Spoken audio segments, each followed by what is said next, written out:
సాయి భారతి కథ మంజుషానికి స్వాగతం అండి. అందరికీ నమస్కారం. మంచి మంచి కథలకై మరియు జోకులకై తప్పక నా ఛానల్ని లైక్ చేసి సబ్స్క్రైబ్ చేసి షేర్ చేస్తారని భావిస్తూ ఇవాల్టి జోకులు. రాజేష్ తల్లిదండ్రులతో కలిసి పెళ్లి చూపులకని వెళ్ళాడు. పెళ్లి కూతుర్ని తీసుకొచ్చి చాప మీద కూర్చోబెట్టారు. అబ్బో, వీళ్ళు చాలా సాంప్రదాయంగా ఉన్నారనుకొని ఏదైనా కీర్తన పాడమ్మా అంది కాబోయే అత్తగారు. మా అమ్మాయి సంగీతం నేర్చుకోలేదండి, కావాలంటే అదేదో కెవ్వు కేక సాంగట చేసి చూపిస్తుంది అన్నది చల్లగా కన్న తల్లి. ఓయమ్మో, ఇదేం పెంపకం రా బాబు అంటూ చల్లగా అక్కడి నుంచి జారుకున్నారు. ఇంచుమించు ఇలాంటి సంఘటన మొన్న మధ్య జరిగిందండి. మొన్న మధ్య గార్డెన్ పార్టీ అని ఇన్విటేషన్ వస్తే తప్పక వెళ్ళాను. ఓ డిగ్నిఫైడ్ ఉద్యోగం చేసే సారు వచ్చి కూర్చున్నారు. అంతే, ఆడవాళ్ళు, చిన్నవాళ్ళు, మిడిల్ ఏజ్ వాళ్ళు ఆ కుర్చీ మడతబెట్టి అనే సాంగ్కి రొప్పుతా డ్యాన్స్ వేశారు. అదిరిపోయాను. సరే ఎలాగో తట్టుకొని కుర్చీలో కూర్చున్నా. ఒక ఆమె మైక్ తీసుకొని పొట్టి పొట్టి గౌనే వేస్తే అంటూ ఓ అంటావా మామ, ఓ అంటావా మామ అంటూ ఎక్స్ప్రెషన్ ఇస్తూ పాట ఎత్తుకుంది. అసలు ఈ ఆడవాళ్ళకి ఎక్కడేం పాట పాడాలో, ఎవరు ముందు పాడాలో అస్సలు సెన్స్ లేదు. చక్కటి సాహిత్యం ఉన్న పాటలు పాడితే నలుగురిలో సభ్యతగా ఉంటుందని నా అభిప్రాయం అండి. మరి మీరేమంటారు? మేధావులు ఓ మాట్లాడుకుంటున్నారు. ఇంతలో చేతిలోని సెల్ ఫోన్ తీసి అసలు సెల్ ఫోను స్త్రీలింగమా పుంలింగమా అంటూ చర్చ బిగించేశారు.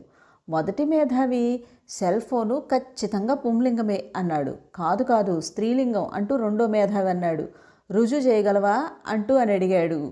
ఓ ఎస్, రకరకాల రంగులు ప్రదర్శిస్తుంది, గంటల తరబడి అలుపు లేకుండా మాట్లాడుతుంది, నిత్యం కొత్త కొత్త మోడళ్ల రూపంలో కనిపిస్తుంది, కొందామంటే జేబు ఖాళీ చేస్తుంది, ఆఖరికి అవసరమైనప్పుడు సర్వీస్ నాట్ అవైలబుల్ అని చెబుతుంది అనగానే వండర్ఫుల్, నేను మీతో ఏకీభవిస్తున్నాను, సెల్ ఫోను స్త్రీలింగమే అంటూ మొదటి మేధావి చెప్పగానే ఓయమ్మో, సెల్ ఫోన్లో ఎంత కథ ఉందా అని నాకు అనిపిస్తోందండి బాబు.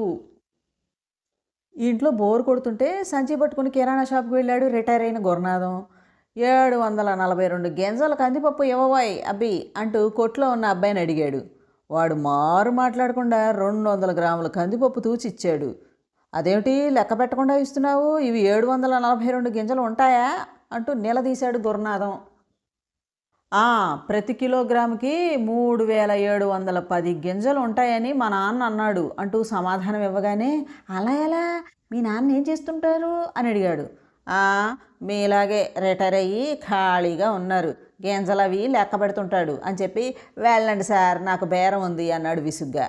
అయ్యా గురునాథం గారు, మీకు తోచకపోతే ఏ మొక్కలను కుక్కలను పెంచుకోక ఈ గింజలు లెక్క పెట్టడం ఏమిటండి బాబూ, చేదస్తం కాకపోతేను. డాక్టర్ గారు, మా ఆవిడకి గొంతు పూర్తిగా పోయి మాట రావటం లేదండి, గొంతు నొప్పి కూడా చాలా ఎక్కువగా ఉంది సార్ అంటూ హడావుడిగా వచ్చాడు ఒక అతను. ఈ 2 మందులు వాడండి, ఒకటి గొంతు నొప్పికి, ఇంకోటి మాట రావటానికి అంటూ 2 రోజులకి మందులు ఇచ్చాడు డాక్టర్ గారు. గొంతు నొప్పి తగ్గితే చాలండి డాక్టర్ గారు, మాట రావక్కర్లేదు, ఆ 2వ మందు వద్దులేండి, కనీసం ఈ 2 రోజులైనా నేను ప్రశాంతంగా ఉంటాను అన్నాడు విచారంగా. పాపం జీవుడు అవస్థపడుతున్నాడు. సరిలేవోయ్ అన్నాడు డాక్టరు.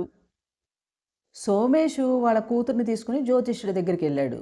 జ్యోతిష్యుడు వాళ్ళ అమ్మాయి చేయి చూసి, మీ అమ్మాయి జాతకం బంగారం, ఓ రాజు వచ్చి మీ అమ్మాయిని పెళ్ళాడుతాడు అనగానే సంబంధాలు చూడటం మానేసి కూర్చున్నాడు. ఎన్నాళ్ళకి పెళ్ళవకపోవడంతో విసిగిపోయి పక్క ఊరు అబ్బాయినిచ్చి పెళ్లి చేశాడు. ఓ రోజు యాదృశ్చికంగా ఆ జ్యోతిష్కుడిని కలిసి, మీరేంటండి ఎంత అబద్ధం చెప్పారు, మా అమ్మాయిని రాజు వచ్చి పెళ్లి చేసుకోలేదు తెలుసా, చివరికి నేనే ఒక అబ్బాయిని చూసి పెళ్లి చేశాను అంటూ వాపోయాడు. అవునా, అయితే మీ అల్లుడి పేరేంటి అంటూ అడగగానే వీర్రాజు అన్నాడు. చెప్పాగా ఒక రాజుతో పెళ్లి జరుగుతుందని అంటూ చక్కపోయాడు. కింద పడ్డా పై చేయంటే ఇదేనేమో సుమి.